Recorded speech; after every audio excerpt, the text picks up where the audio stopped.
Hi there, this is Aaron Green. I've been practicing occupational medicine for about 30 years, and I've had the privilege of seeing many people in different occupations. And one of the things that I've noticed over time that many times it's not a matter of lack of exercise or a matter of even their diet that's bothering them, but rather what's eating them is more of the problem. And in terms of what's eating them is what's causing a lot of negative feelings and pessimism. And that's why I'm excited about the Responder Strong program, because one of the pillars of its program is optimism as one of the means for developing resiliency. Yeah, the other misconception around optimism is that in order to be optimistic, that you really have to have a pessimistic kind of a way of viewing things, that is a requirement in order to get through the situation. Well, the fact is that both optimistic and pessimistic individuals can have an assessment of things as real, but how do they process it and how do they act on what they perceive as real? So the optimist tends to see things as temporal, that they can affect change over time, that things can look better if there's some intervention, if there's tools, if there's support. They just see things as something that can be overcome, as opposed to a pessimistic view, which kind of sees things as a threat, so they withdraw, they see things as static and permanent, and are less likely to intervene because they're insulated with the thought that this is a permanent kind of condition.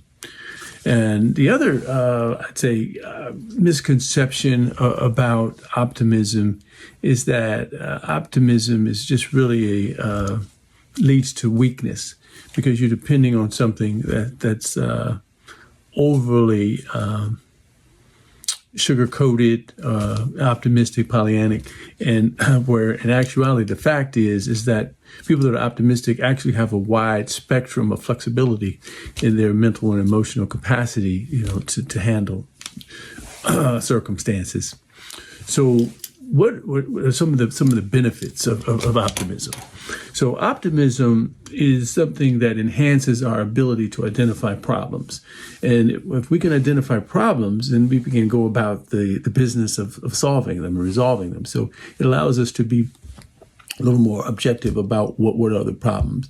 It also increases our likelihood of viewing our situations, again, as just as a challenge and not a threat, and being able to approach things accordingly. And it improves our ability to identify and control the input, because we're being intentional in our efforts to overcome them, not just passive and accepting that this is our stake, but rather being more active. The optimism gives us a tendency to act more.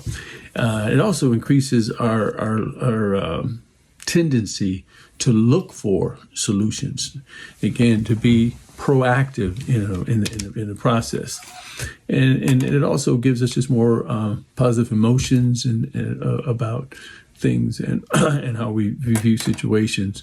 So the bottom line is that optimism leads to more productive and beneficial behaviors. And how does optimism support resiliency and helping us to cope with stress more effectively? Well, it does it primarily by us enhancing our level of functioning when we're dealing with stress.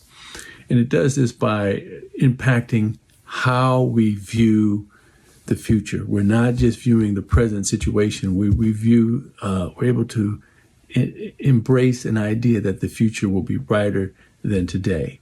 And also by creating social support systems that help us, because one of the problems with pessimism and negativity is that when it becomes insulated with our own kind of reinforcements of those feelings, it becomes more difficult to get beyond them, because we're continuing to only see it with the negative energy. So people who have optimism have a much greater sense of satisfaction in life. I think there's some studies that have even shown that people tend to have better cardiovascular outcomes, in terms of hypertension control, have a better sense of their own satisfaction with themselves, as well as being able to address circumstances in a way that doesn't overcome their functioning. They can continue to function and don't just go into a kind of a shutdown mode. And the increased optimism can also have a buffering effect on depression and anxiety as well.